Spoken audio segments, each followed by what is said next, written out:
자, 그럼 또 시작해 보겠습니다.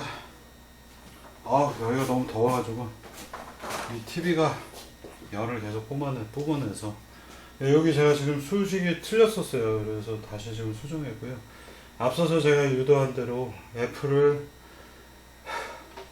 정적 마찰계수에다가 중력 가속도 곱해가지고 F를 표현한다면 우리는 토크는 이렇게 표현이 될 수 있겠습니다. 그래서 여기에 마찰계수가 낮으면 낮을수록 뮤S가 얼음판에서 우리가 차가 움직이려고 그러면 굉장히 큰 토크가 필요한 이유 중에 하나도 뮤S가 얼음판은 작죠. 일반적인 땅보다.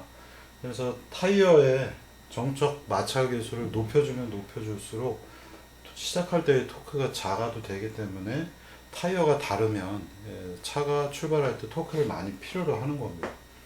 그래서 이 부분은 뭐 얼음판 같은 데서는 뮤S가 되게 작기 때문에 이 토크들이 문제가 되죠. 제가 지금 설명을 거꾸로 했네. 오늘 날이 더워가지고.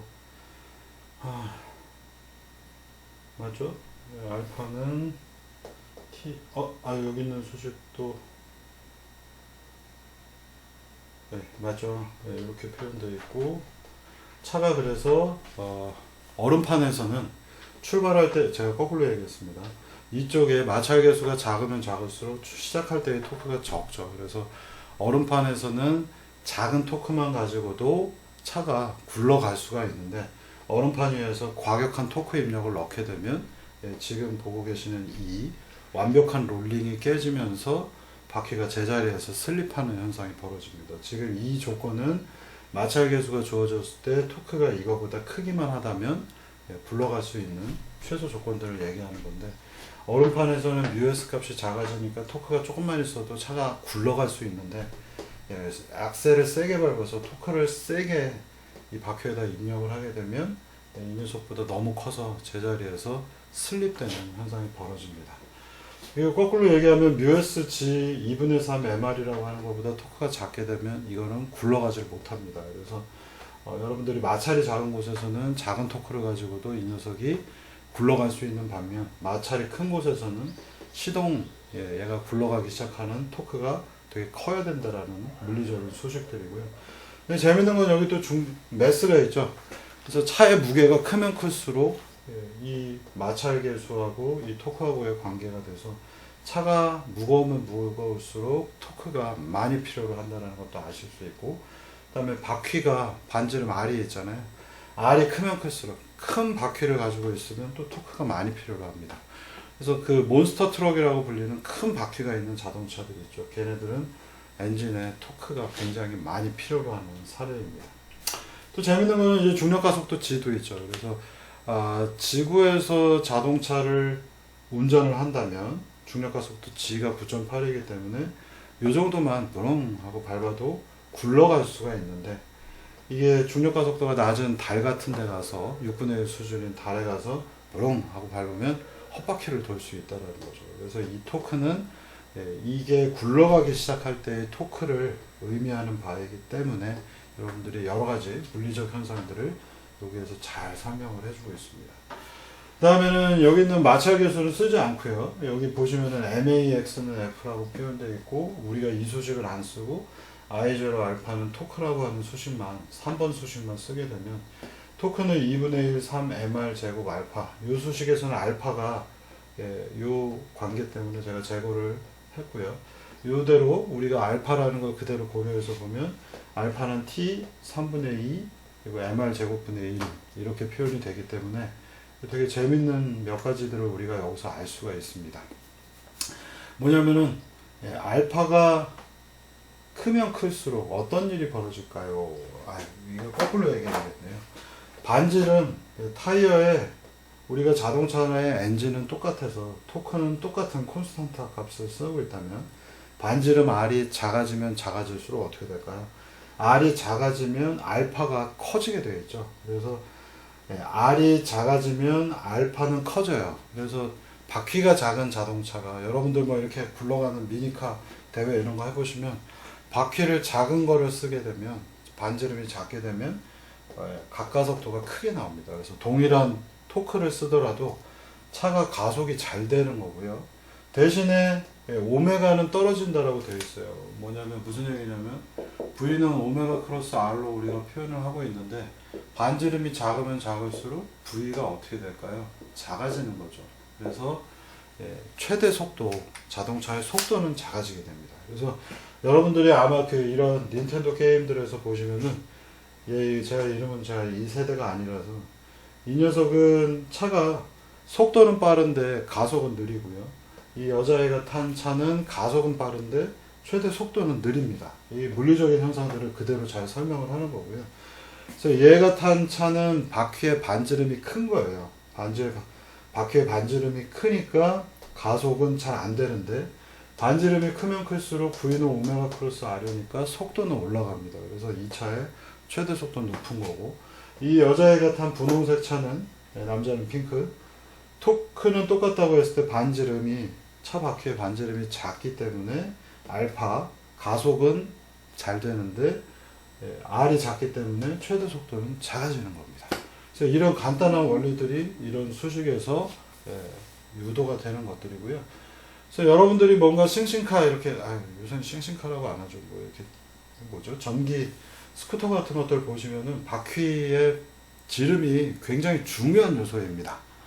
그래서 우리가 그 모터에서 나올 수 있는 출력을 일정한 반면 그리고 걔를 암페어를 뭐 과전류가 흐를 정도로 백화현상 생길 때까지 확 높이지 않는다면 모터 자체의 출력은 일정한데 내가 이 자동차를 뭐 이런 카트를 전기 카트를 어느 정도의 가속을 갖게 할까라고 하는 요소는 결정되는 요소가 제어단에서 결정이 나는 것들이 아니라 바퀴의 지름에서 반지름에서 결정이 납니다.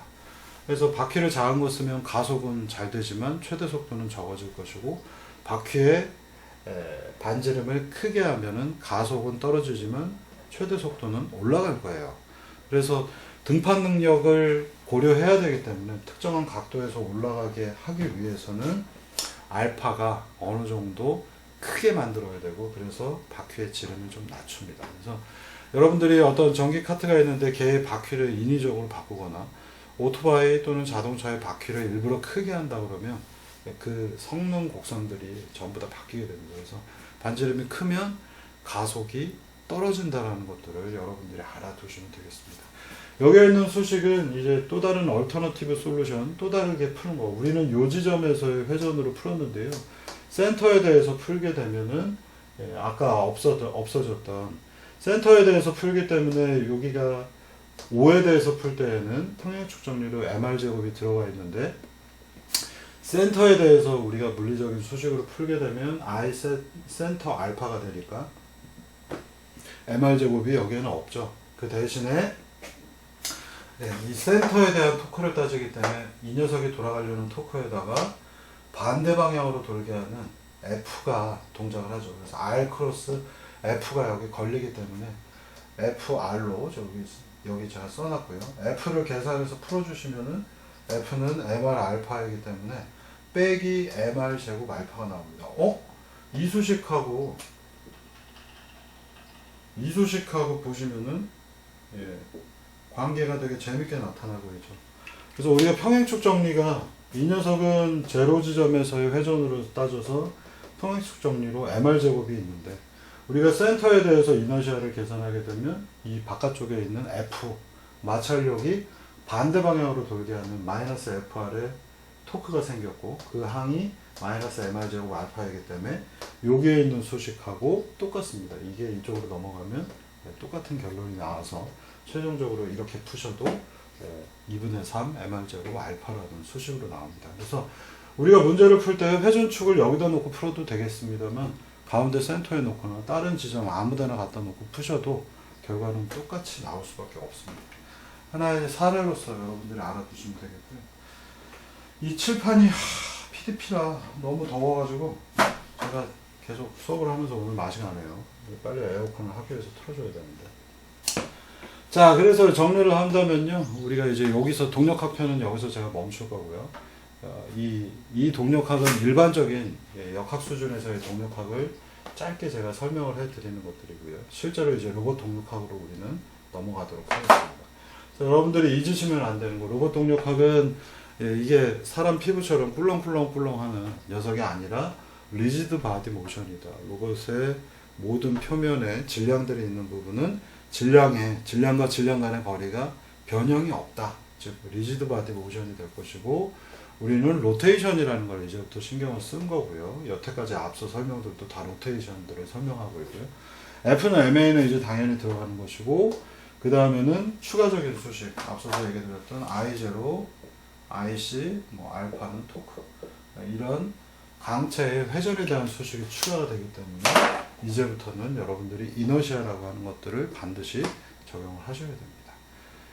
자, 이런 것들이에요. 그래서 여기 보시는 것처럼 이렇게 회전을 하기도 하지만, 로봇들의 경우에는 얘가 이렇게 회전하는 것뿐만 아니라 요 위에서도 또 회전을 합니다. 그래서 이런 것들을 풀기 위한 조직적인 방법론들이 또 필요로 하게 됩니다.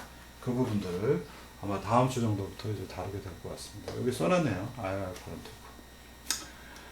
자, 그러면 이제 본격적으로 또 다른 파트로 넘어가 보겠습니다. 지난주 이제 숙제로 제가 설명을 드렸었고, 한 번씩 더 풀어보시면 되겠고요. 아마 푸시면서 실수들을 생각보다 굉장히 많이들 하더라고요. 이 실수가 많이 유발되는 문제라서 8-2도 꼼꼼히 풀어보시고, 원칙적으로는 안 되겠습니다만 옆에 있는 친구하고 잘 값도 비교해 보시면 되겠습니다. 그러고 보니까 여기 숙제가 하나 더 있네요. 8.3이네요. 자, 8.3은 오늘 지난주에 8.2까지만 얘기했는데 8.3이 하나 더 있네요.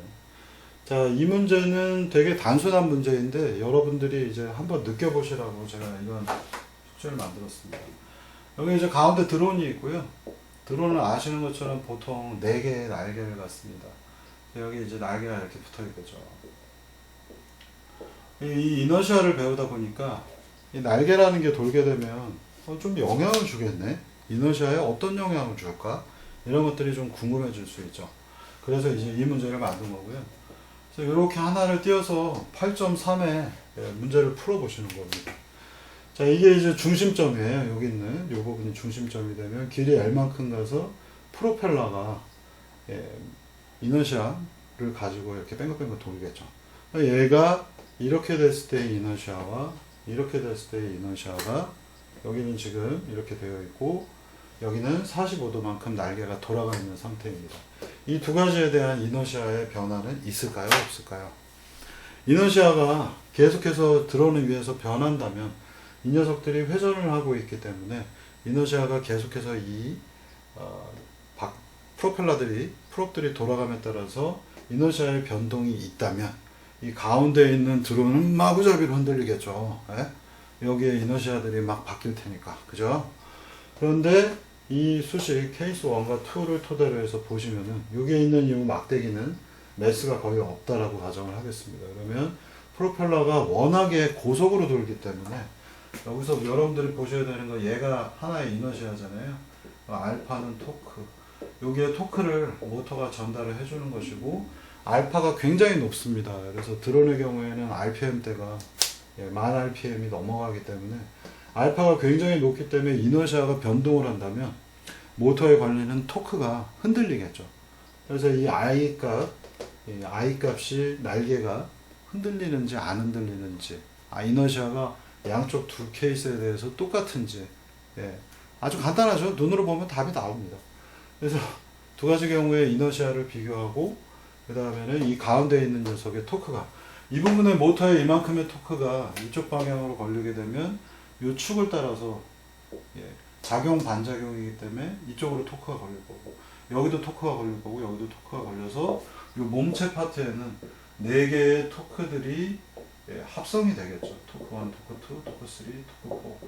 그럼 얘도 이너시아를 갖고 있으니 이 몸체의 I 알파는 모든 토크의 합이 걸릴 거라서 이 주변, 이 녀석의 이너시아에다가 알파고 이 주변에 있는 토크들이 막 이너시아 변동에 의해서, 이 날개들의 이너시아 변동에 의해서 토크 4개가 흔들린다 그러면 이 녀석도 알파 값이 와 커졌다 작았다 작아졌다 하겠죠. 그렇기 때문에 이 날개들이 계속해서 고속 회전을 하더라도 각도에 따른 이너시아 변동이 있는지 없는지 계산을 해보시라는 겁니다. 그래서 드론이 날 때 프로펠러가 돌기 때문에 이너시아 변동이 혹시 있는지 또는 혹시 없다면 드론의 프로펠러의 각도는 드론의 자세 보정에 영향을 주냐 안 주냐에 대한 아주 간단한 문제가 되겠습니다. 그래서 한 번씩들 해보시면 되겠고요. 자, 이제부터는 그 본격적인 로봇 다이나믹스 쪽으로 넘어가도록 하겠습니다. 그래서 조금 더 간단한 예제를 가지고 시작을 하겠고요. 로봇 다이나믹스는 제가 부제로 달아놓은 게 뭐냐면 The Curse of Non-Linearity라고 원래는 The Curse of Dimensionality라고 하는 되게 유명한 말이 있어요.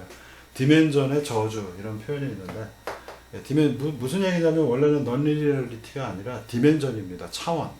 차원이 커지면 커질수록 차원의 저주가 있어서 큰 차원의 문제는 풀기가 어렵다라고 하는 지능형 문제 쪽에서 유명한 그냥 속언, 격언 이런 것들인데요. 그거를 빗대서 비선형성의 저주라고 하는 이런 부제를 갖고 있습니다. 이게 결국 의미하는 바는 뭐냐?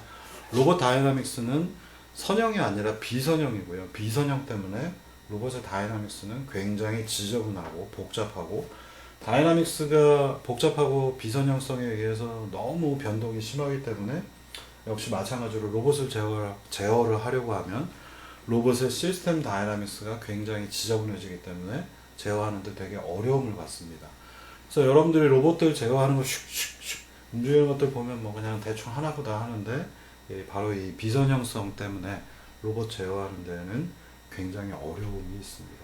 그래서 선형과 비선형에 대한 두 가지 사례 중에 하나이고요. 예를 들면 F는 MA, 그다음에 토크는 I알파, 그리고 여러분들 아시는 것처럼 매스 스프링, 댐퍼 얘들은 곱하기 관계로 표현되고 더하기로 합쳤기 때문에 리니어 벡터 스페이스 안에 있어서 전부 다 선형입니다. 근데 비선형이라고 하면 무슨 예제가 될까 보시겠어요? F는 MX2다. F는 MA인데 갑자기 거기에 여기 X2-이잖아요. 가속도를 뜻하는. 근데 플러스 sin X 같은 게 들어가 있는 겁니다. 이게 이제 비선형성들이 심해지는 거죠. X2-과 X의 관계, 같은 X가 아니라 sin X가 들어가기 때문에 더하기로 두 개를 합치게 되면 요 sign이 비선형성을 만들어냅니다. 토크는 I 세타면 좋겠는데 I가 여기 상수 이러면 좋겠는데 I가 세타의 함수인 겁니다. 그러면 여기도 세타, 여기도 세타이기 때문에 물론 여기는 세타 2-입니다만 얘네들 간의 관계가 두 개가 곱하기 관계가 된다거나 I 세타가 코사인 세타가 되면 또 이게 코사인이기 때문에 함수를 하나 거쳐서 비선형. 그 다음에 두 개가 곱해지니까 또 비선형. 비선형성이 복잡한 것들이 예제이고요. 매스 스프링 댐퍼의 경우에는 매스 스프링 댐퍼인데 댐퍼의 속도가 그냥 속도가 아니라 제곱이 된다면 곱하기이기 때문에 역시 비선형이 됩니다. 이런 것들이 오른쪽에 보시는 것들이 이제 비선형성의 예제들이 되겠고 이런 사례들이 바로 로봇에 다 몰려 있습니다. 그래서 로봇의 다이나믹스는 M 세타 마치 여기 세타 2- 있으니까 얘가 이너시아하고 비슷하겠죠. 이 녀석이 세타에 대한 함수이고요. 그 다음에는 뭔가 세타와 세타 도트가 곱하기 관계 제곱도 있는 지저분한 수식이 들어가서 최종적인 토크가 됩니다. 그래서 토크는 I세타 2-은 토크 같은 이런 간단한 수식이 아니라 이렇게 표현되는 복잡한 형태가 로봇 다이나믹스이고 비선형성에 의해서 저주받은 다이나믹스를 갖고 있습니다. 쉽게 말하면 무슨 얘기냐? 저주라는 표현까지 제가 썼습니다만 되게 어렵다는 얘기입니다. 어렵고 제어하기에 곤란한 녀석이라고 보시면 되겠습니다. 자, 그러면 이제 우리는 왜 우리가 동력학을 이해해야 되는가라고 하는 타이틀이고요. 여러분들이 어떤 문제가 주어졌을 때 모델링을 보통 합니다. 여러분들은 자기도 모르게 이미 모델링들을 하고 있는 거고요. 여러분들이 3학년 과목부터는 많은 종류의 로봇들의 모델링 분야들을 배우고 있습니다. 로봇공학이 시초가 되겠고요. 말을 흐린다고 제가 거짓말 하는 게 아니고요. 실제로 여러분들은 3학년 때부터 전공 과목들로 들어오면서 문제를 풀기 위한 여러 가지 모델들을 배웁니다. 수학적 모델들, 그 모델링을 토대로 해서 프로그래밍을 하는 능력을 배양하는 것을 목표로 하고 있고요. 그래서 F는 MA도 간단한 모델링입니다. 그래서 이 모델링 기반 방법들을 쓰는 건데요. 난 모델링 하지 않고 일단 만들어 보고 볼래 라고 한다면 이제 이런 사례를 나타납니다. 이게 동영상이 예제가 빼라네요. 전에 이제 다른 과목에서도 제가 많이 보여드렸습니다만, 어우, 이게 좀 돌아가는 거리가 있는데.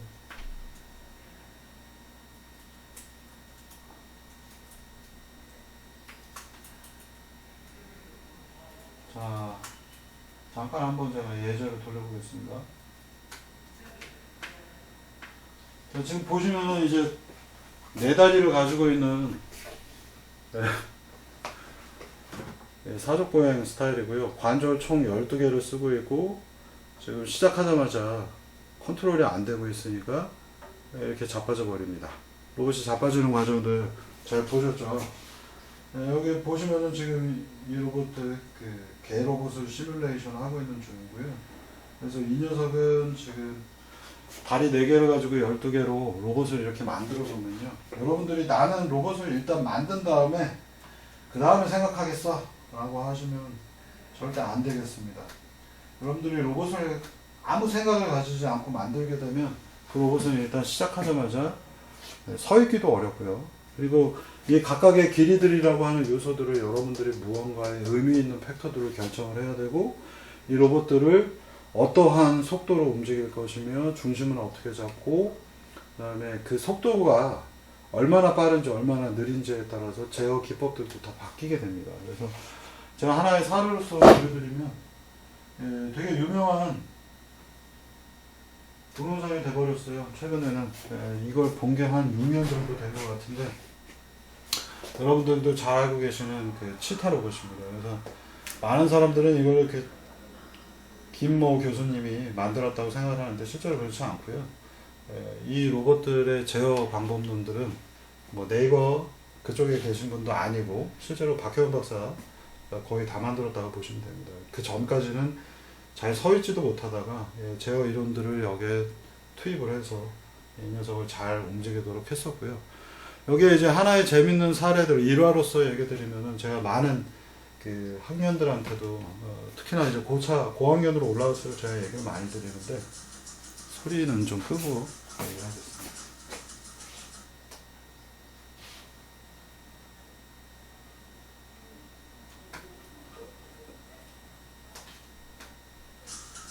아, 진짜 안 보셨네.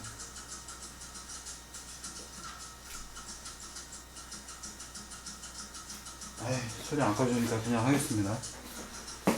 자, 이게 그 재밌는 일화로서 얘기를 드리면요. 이 로봇이 한 2년 가까이 잘 서지도 못하고 있을 때 안 되겠다 이런 식으로는, 아까 지금 보시는 것처럼 서 있는 제어를 하기 위해서도 꽤 수월하지가 않기 때문에 이거를 전통적인 서 있게 하기 위한 여러 가지 것들을 하다가 이 방법으로는 도저히 안 되겠으니 이제 제로 다이나믹스 기법을 도입을 하자라고 해서 1년 반 동안 시뮬레이션을 한 걸로 알고 있습니다. 그래서 1년 반 동안 시뮬레이션 하고 실제 이제 로봇에다가 적용해서 뛰는 데까지 걸리는 시간은 로봇 만드는데 4주 정도밖에 안 걸렸고요.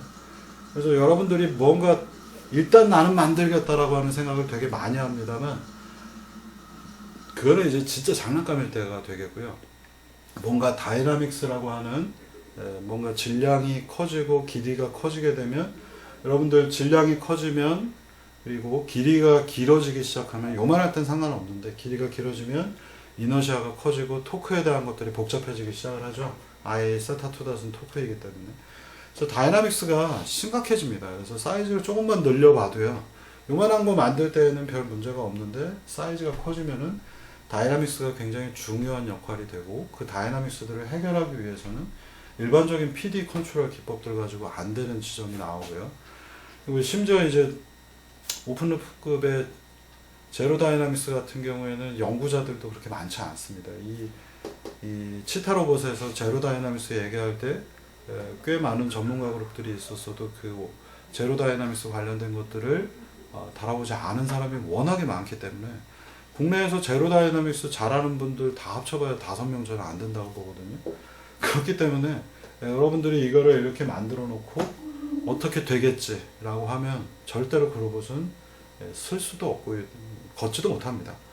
그래서 이것들이 하나하나씩 걷거나 움직임을 하기 위해서는 무언가 그 밑에 깔려있는 그 다음 단계의 문제점들을 고려해서 설계도 해야 되고 길이도 구해야 되고 뭐 모터의 토크들도 결정을 해야 됩니다. 뭐 물론 점프를 하기 위해서 엄청난 토크가 필요하기 때문에 3000V급으로 전부 다 모터들을 올리고 냉각시키고 이렇게 했습니다만, 여러분들이 만들기 자체는 만드는데 몇 년 걸릴 거라고 생각하지만 실제로 만드는 것 자체는 전문가 그룹 쪽에서는 기껏해야 이거 돈만 조금 더 있으면은 뭐 2주 3주 이 정도인 겁니다. 그러나 제일 중요한 거는 그 밑에 있는 이 녀석들의 밸런스를 맞추거나 점프를 해야 되거나 여러 가지 고속 제어를 할 수 있는 것들, 그 밑에 깔려 있는 여러분들이 보지 못하는, 그냥 만들면 쓰러질 수밖에 없는 이런 단순한 이 외형들, 이런 거에만 많이 치중을 하는데요. 밑에 깔려 있는 것들이 워낙에 더 복잡하기 때문에 그런 점들을 고려해서 사이즈부터 토크까지 전부 다 결정을 한 다음에 무언가를 만들어야 되는 겁니다.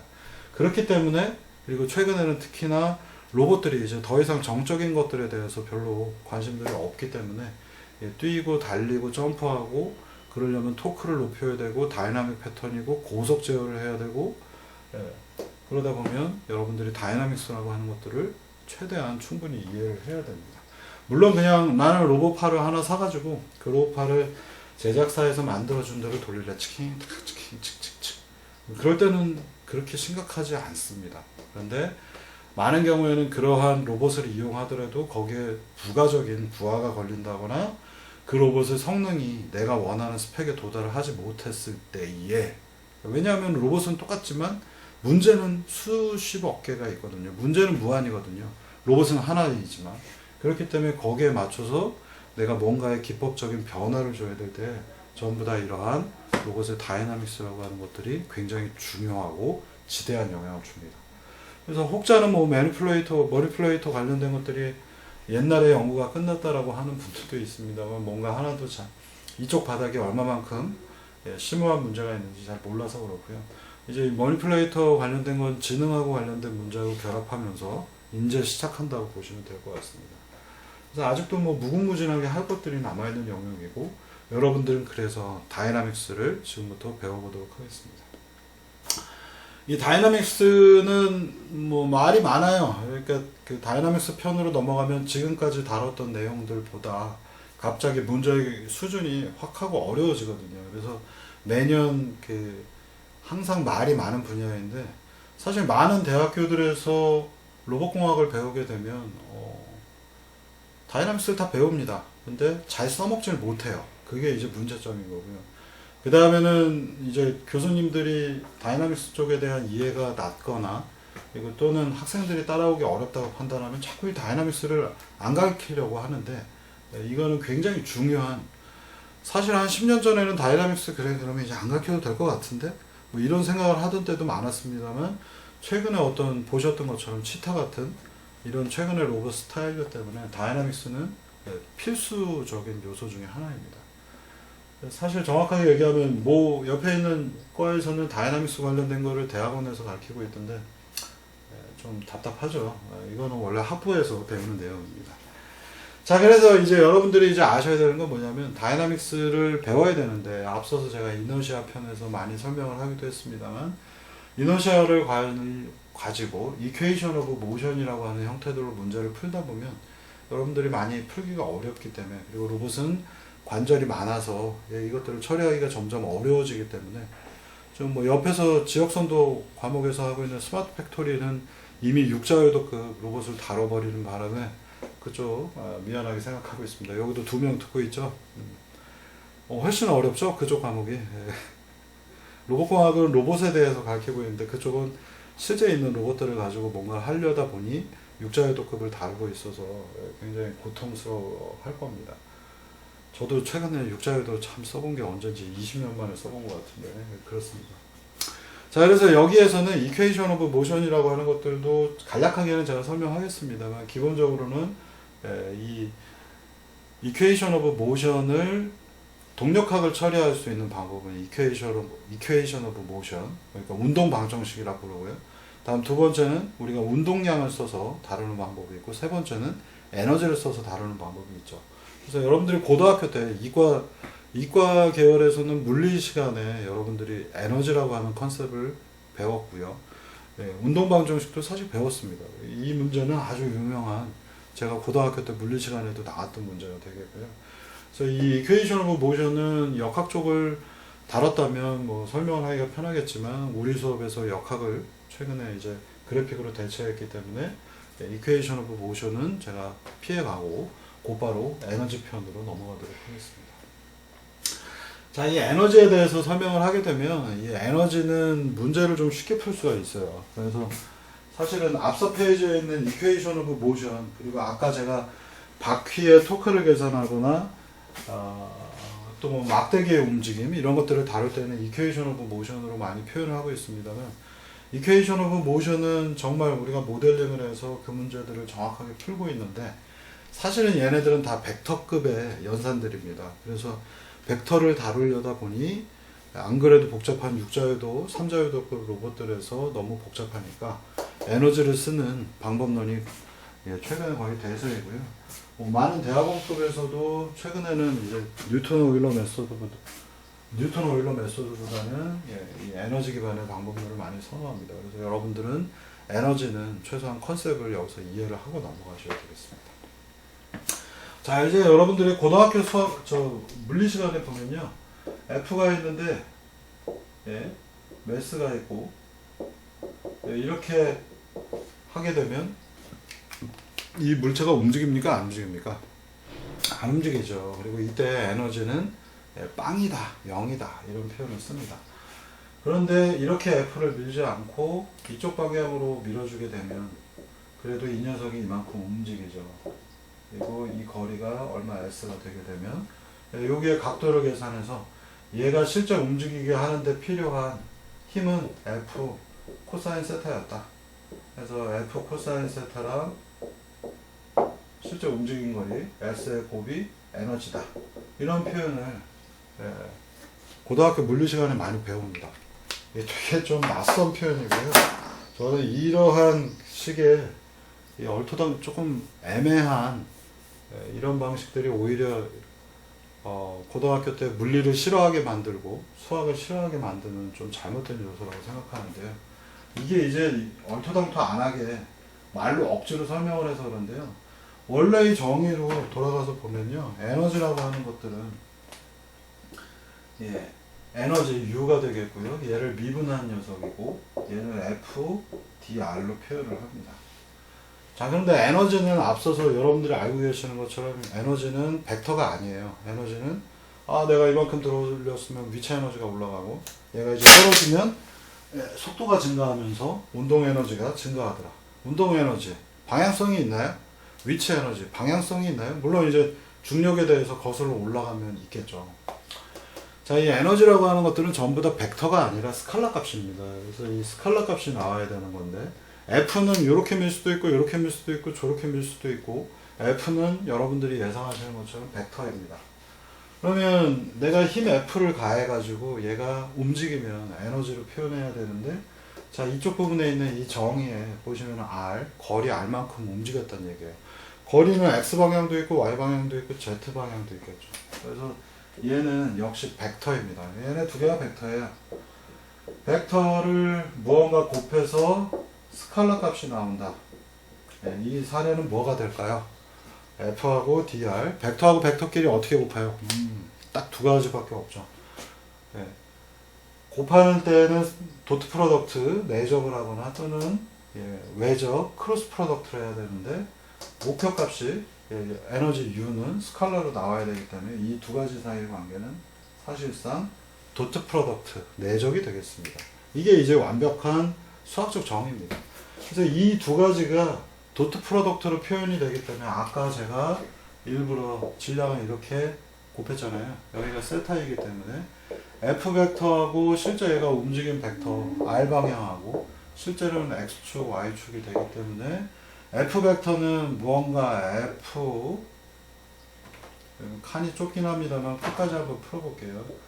F 벡터는 F의 크기를 알아서 걔가 F0라고 표현하면 F0 코사인 세타와 마이너스 F0 사인 세타일 겁니다. 이 성분과 그 다음에 R만큼 이동했죠. R은 X 성분밖에 없죠. Y는 0이에요.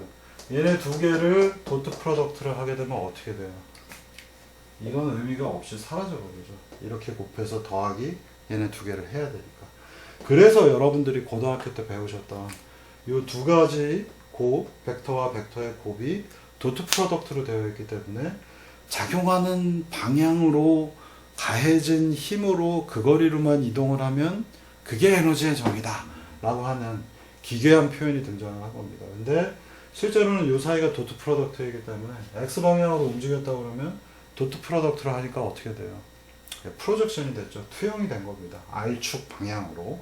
그래서 코사인 세타만 살아남고 이쪽 방향만 움직이게 된 거예요. 그래서 여러분들이 원래의 수학적 정의들이 이렇게 생겨 있기 때문에 고등학교 때 근데 이렇게 배우려고 하니까 왜 어려운지 모르겠는데 저는 그냥 고등학교 때도 이렇게 가르쳤으면 좋겠습니다. 그러면 F의 방향과 DR의 방향 두 가지 방향 벡터가 도트 프로덕트를 하기 때문에 F는 이쪽으로 하고 움직이는 건 이쪽이라고 하면 도트 프로덕트 하면 0이 되죠. 내적은 90도인 경우에 0이 되니까 의미가 없다 라고 하면 깔끔하게 설명이 될 거를 굉장히 어렵게 가르치는 게 고등학교 물리 시간인 것 같습니다. 자, 그래서 DU는 FDR이라고 정의를 하고 나니 이제 우리는 얘네들을 가지고 미분 적분을 토대로 해서 설명을 하기만 하면 되겠습니다. 그래서 미분 적분은 이제 항상 쫓아 들어오는 녀석들이 되겠고요. 자, 그러면 DU는 FDR이기 때문에 얘를 이제 에너지를 구하기 위해서 이쪽이 DU, U의 미분치이기 때문에 양쪽을 적분을 하면 여기 적분하고 여기 적분하면 여기는 U가 나오겠죠. 그래서 에너지 U는 FDR을 적분하는 것이고 시작점과 끝점, 우리가 원하는 어떤 포인트들이 되겠습니다. 그러면 FDR, 얘는 벡터이기 때문에 fx dx 더하기 fy dy 더하기 fg dg 이렇게 표현하면 되는 거고요. 그래서 만약에 아까 보신 것처럼 f는 이렇게 줬는데 fy는 있는데 dy는 움직임이 있어요 없어요? x축으로 밖에 안 움직이니까 y는 0이고 z는 0이기 때문에 얘는 0이 아닌 값이고 fz는 없으니까 얘는 다 사라져 버렸고 얘는 dy가 0이니까 곱해서 사라져 버려서 이 성분만 남더라 라는 게 바로 여러분들이 고등학교 때 말로 배우신 정의가 되겠습니다.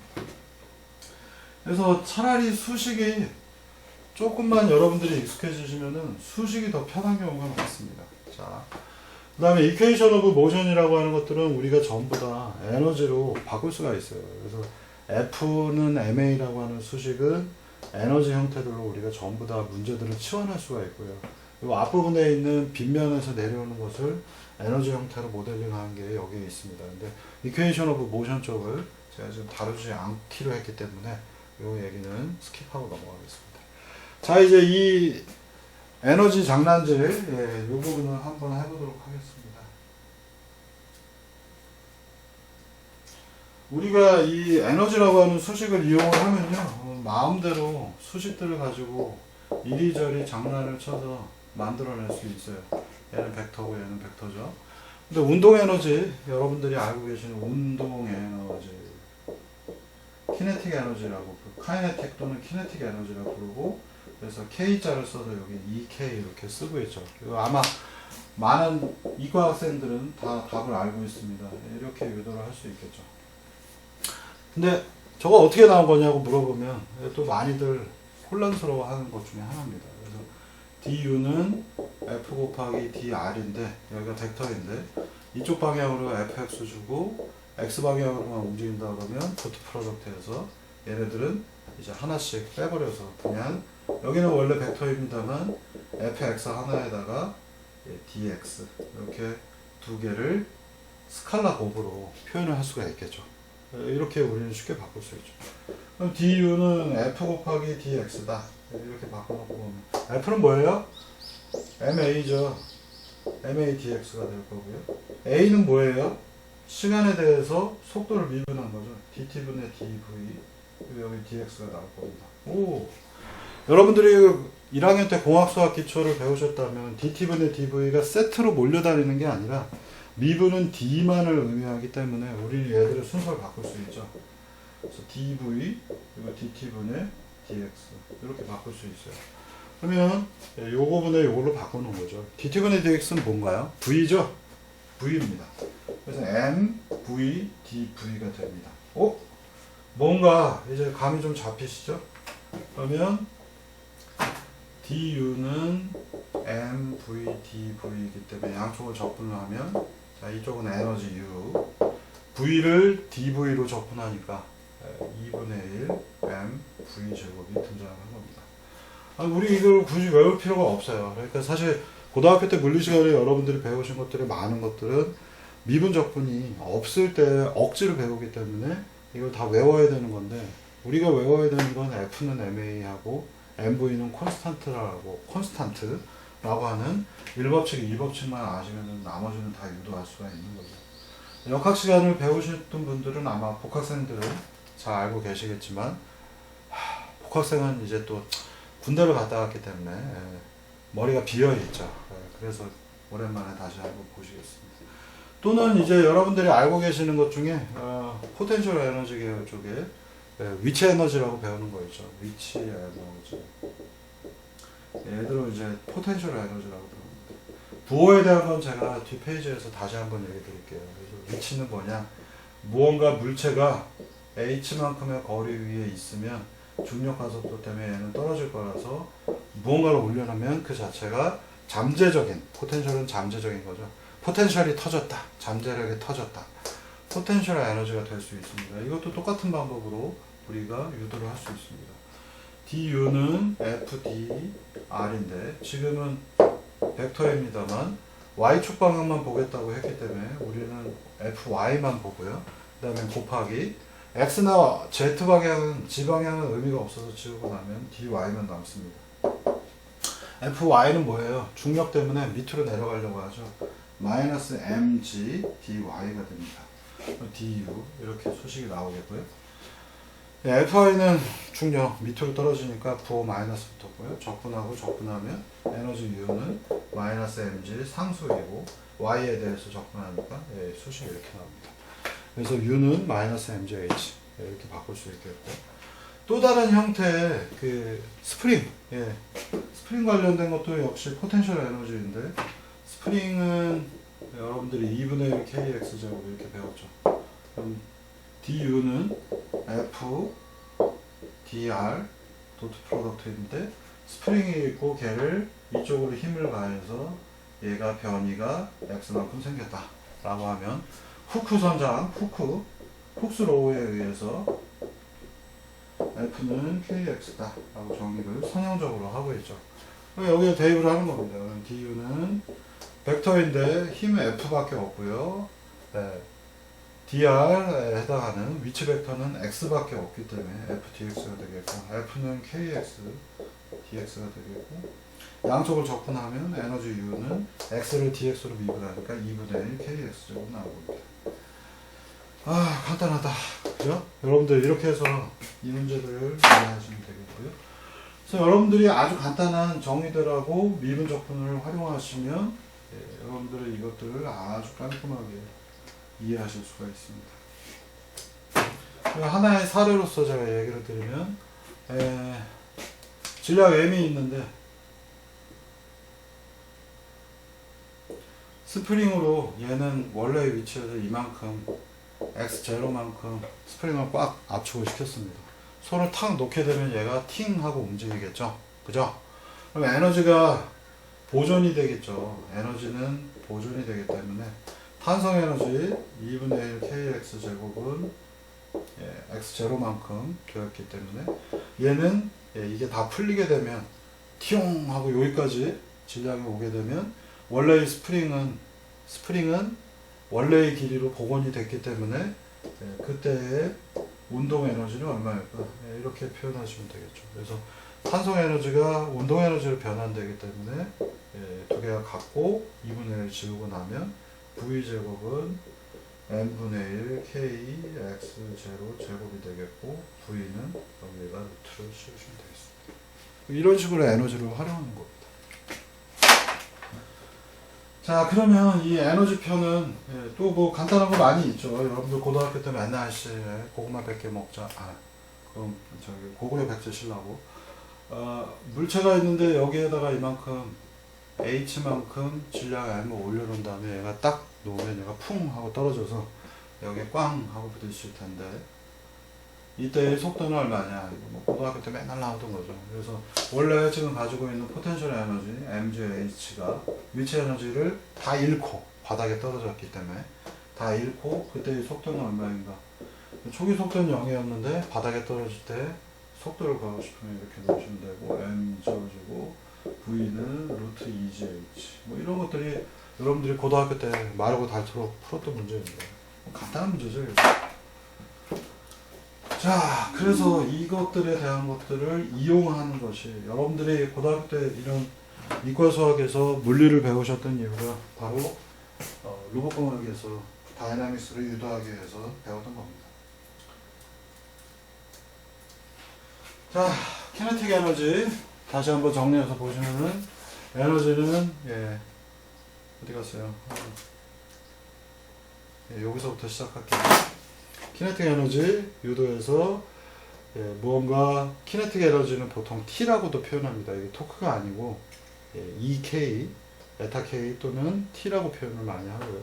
그래서 운동 에너지의 차이는 바로 에너지가 돼요. 그래서 2일 때 지점, 1일 때의 지점 두 개의 속도를 V제곱 넣고 빼면 이렇게 딱 표현이 되겠고요. 그리고 아마 저 역학 배우신 분들은 제가 예전에 당구공 예제 설명해 드린 것도 생각이 나실 겁니다. 그래서 당구를 치면 두 개가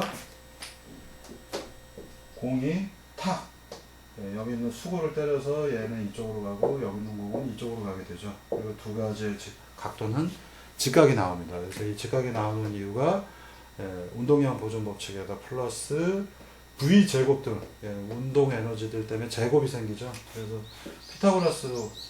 피타고라스의 형태로 표현이 되기 때문에 두 가지 사이의 각은 직각이 되더라 라는 거를 예전에 제가 유도에서 보여드렸던, 당구 칠 때 잘 써먹을 수 있는 소식입니다.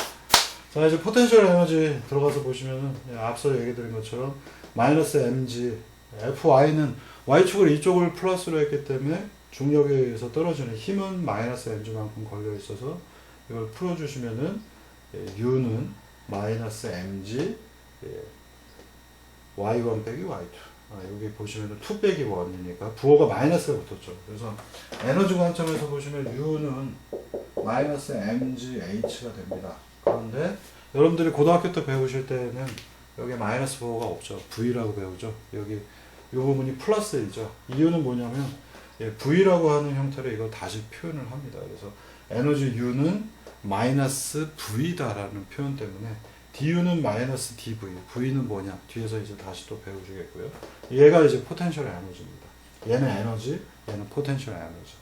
부호가 두 개가 다르기 때문에 여기 있는 마이너스가 여러분들이 고등학교 때는 플러스로 배우신 겁니다. 그래서 여러분들이 배우셨던 포텐셜 에너지, 위치 에너지가 바로 V에 해당합니다. 직접적인 에너지 U는 여기가 마이너스가 되겠고요. V는 mg, h가 여러분들이 알고 계시는 포텐셜 에너지의 정의가 되겠습니다.